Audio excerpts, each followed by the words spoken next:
छोटे से गांव से दिल्ली के पॉश इलाके में बहू बनकर आने वाली रंजना के लिए अपनी ससुराल की राह पहले दिन से ही कठिन बन गई थी।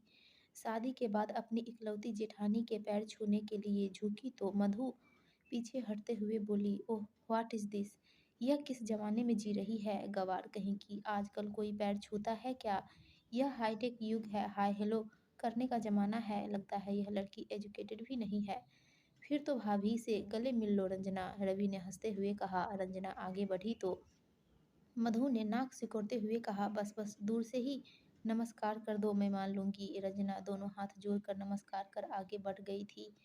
शादी के पहले दिन से ही जेठानी मधु का पारा सातवें आसमान पर चढ़ा हुआ था। दिल्ली की गलियों में बचपन बिताने वाली मधु को किसी डेढ़ गवार की लड़की बतौर अपनी देवरानी कतई पसंद नहीं थी। मधु ने अपने देवर रवि की शादी अपने चाचा की इकलौती बेटी माया से करवाने के लिए बहुत हाथ पैर मारे थे, लेकिन रवि ने उसकी एक न सुनी थी। माया मॉडलिंग करती थी और फैशन शोज के लिए वह देश के अन्य शहरों में भी अक्सर जाती थी। माया किटी पार्टियों, शॉपिंग व पिकनिक की जबरदस्त शौकीन थी। वह चाहती थी कि उसके परिवार में ऐसे ही कोई लड़की आए ताकि जेठानी देवरानी के बेहतर तालमेल बना रहे। लेकिन जब रवि ने देहाती लड़की से विवाह कर लिया तो मधु के तमाम ख्वाब पत्थर से टकराए शीशे की भांति टूटकर चकनाचूर हो गए। वह जल भुनकर रह गई। रवि इंजीनियरिंग का छात्र था। रवि अपने मित्र विनोद के विवाह में शामिल होने उसके गांव गया था। वह पहली बार किसी गांव में गया था। पर्वतों की तलहटी में बसे इस गांव के प्राकृतिक सौंदर्य को देखकर रवि को पहली नज़र में ही इस गांव से प्यार हो गया था। वह शादी के बाद भी कई दिनों तक अपने दोस्त के घर पर ही रुक गया था। अपने दोस्त के विवाह में ही रवि ने रंजना को देखा था। विवाह के 2 दिन पहले आयोजित संगीत में उसने रंजना को गाते और नृत्य करते हुए पहली बार देखा था। संगीत की रात को नींद ने रवि की आंखों से किनारा कर लिया। रात भर उसकी आंखों के सामने रंजना का चेहरा ही घूम रहा था। उसे लगा कि अब उसकी तलाश पूरी हो गई है। उसके दिमाग में जीवन साथी की जो तस्वीर थी उसके अनुरूप रंजना थी। विनोद के विवाह के बाद रवि ने रंजना के बारे में छानबीन शुरू कर दी थी। उसने विनोद के पिता कैलाश से इस बारे में पूछा तो उन्होंने बताया, बेटा रंजना मास्टर शिवराम की बड़ी बेटी है। वे सेवानिवृत्त अध्यापक है जो 1 वर्ष पहले ही सेवानिवृत्त हुए हैं। रंजना मेरी गोद में खेली है। लड़की बहुत ही संस्कारित, सुशील और बुद्धिमान है। रंजना की आवाज़ बहुत ही मीठी व सुरीली है। वह बहुत अच्छा गाती है। विनोद के विवाह में संगीत में तुमने रंजना के गीत सुने होंगे। रवि, एक बात मैं तुम्हें यह भी बताना चाहता हूँ कि रंजना के विवाह की चिंता ने शिवराम की नींद हराम कर दी है। उनकी बिरादरी के कई लोग रंजना को देखने आते हैं पर दहेज पर आकर बात फिसल जाती है। रंजना से छोटी 2 और बहन है। उसके हाथ भी पीले करने हैं। बीते वर्ष मास्टर जी की पत्नी का बीमारी के बाद निर्धन हो गया था। उन्होंने इलाज में पैसे पानी की तरह बहाया पर उसे बचा न सके। मास्टर जी की पत्नी का निर्धन क्या हुआ, इस परिवार की रीढ़ ही टूट गई। कैलाश ने रवि के कंधे पर हाथ रखते हुए कहा, बेटे रवि, मास्टर जी मेरे बहुत अच्छे मित्र हैं। उनकी तीनों बेटियां सुंदर, सुशील और संस्कारिक है। अगर रंजना तुम्हें पसंद है और उसे अपना जीवन साथी बनाना चाहते हो तो मुझे मास्टर जी से बात करने में खुशी होगी। कैलाश की बातों से रवि के मन में लड्डू फूट रहे थे। वह जल्दी से जल्द दिल्ली जाकर इस संबंध में अपने माता पिता से बात करना चाहता था।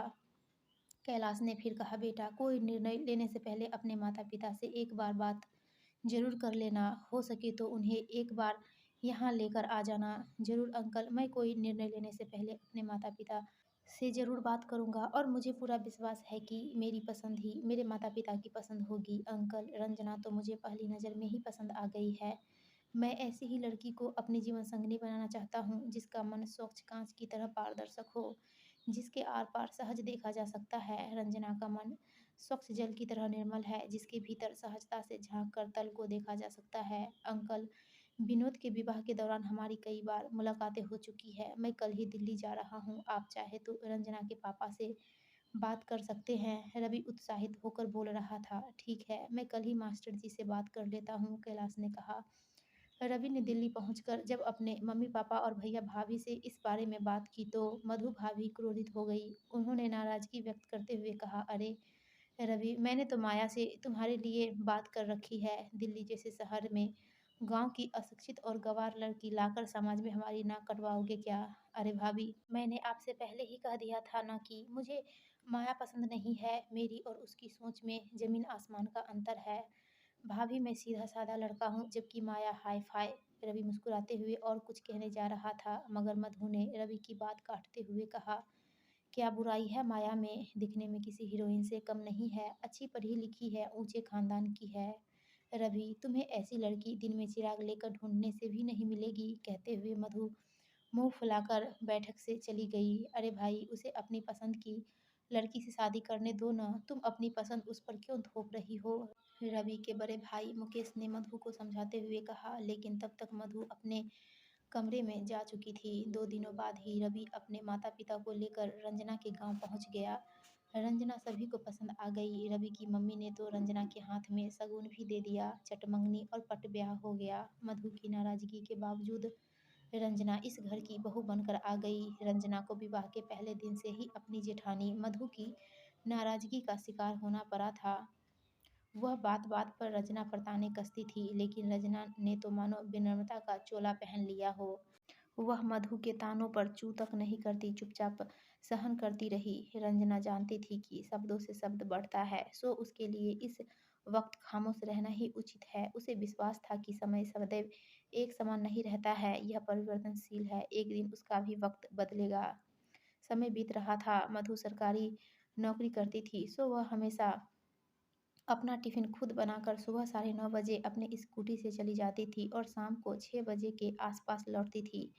रंजना से मधु इस कदर नाराज़ थी कि वह उसके हाथ की चाय तक नहीं पीती थी। मधु के जाने के बाद ही रंजना का किचन में प्रवेश होता था। रंजना के सास-ससुर मधु के तेज-तर्राक स्वभाव से भली-भाँति परिचित थे, सो वे हमेशा खामोश ही रहते थे। सब कुछ ठीक चल रहा था, पर किसी को क्या पता था कि कोई अनहोनी उनके दरवाजे पर जल्द ही दस्तक देने वाली है। एक दिन शाम को लौटते वक्त कार ने मधु की स्कूटी को पीछे से जोर से टक्कर मार दी। मधु ने हेलमेट पहना हुआ था, इसलिए उसके सिर पर चोट नहीं आई, मगर उसके एक हाथ और पैर पर गहरी चोट आई थी। किसी भले व्यक्ति ने मधु को नज़दीक के अस्पताल में पहुंचाया था। अस्पताल से फ़ोन आते ही रवि और रंजना तुरंत अस्पताल पहुंचे। मधु के पति मुकेश ऑफिस के काम से दूसरे शहर गए हुए थे। रवि को डॉक्टर ने बताया कि वह अभी बेहोशी की अवस्था में है, कुछ देर में उन्हें होश आ जाएगा। हेलमेट की वजह से उनके सिर में कोई चोट नहीं आई, मगर वह घबराकर बेहोश हो गई है। उसके हाथ और पैर में गहरी चोट लगी है, फ्रैक्चर भी हो सकता है। एक्सरे रिपोर्ट आने के बाद पता चल जाएगा। कुछ ही देर में मधु को होश आ गया। डॉक्टर ने एक्सरे देखकर रवि को बताया कि मधु के एक हाथ और पैर में फ्रैक्चर है, उन्हें करीब 10 दिन अस्पताल में रहना पड़ेगा। करीब 2 सप्ताह के बाद मधु को अस्पताल से छुट्टी मिली।